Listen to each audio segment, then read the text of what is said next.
अभी भी sinking area हो रहा है। डिपार्टमेंट कोई अभी तक तो देखने भी नहीं आया। ऊपर का रोड का सारा पानी वहाँ पर सिंकिंग एरिया में घुस रहा है, तो इसका अगर जल्दी व्यवस्था कर देगा तो बढ़िया।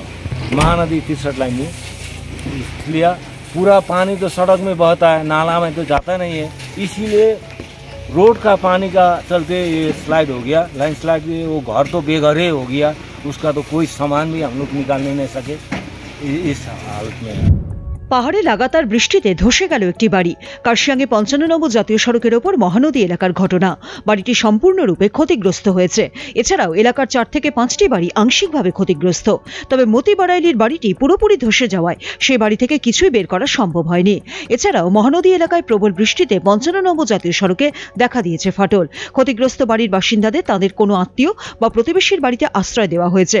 স্থানীয়রা জানান, মহানদী এলাকায় আশপাশের বেশ কিছু এলাকা ক্রমেই ধসপ্রবণ হয়ে উঠেছে। কার্শিয়াং থেকে মৃণাল রানার রিপোর্ট, উত্তরবঙ্গ সংবাদ।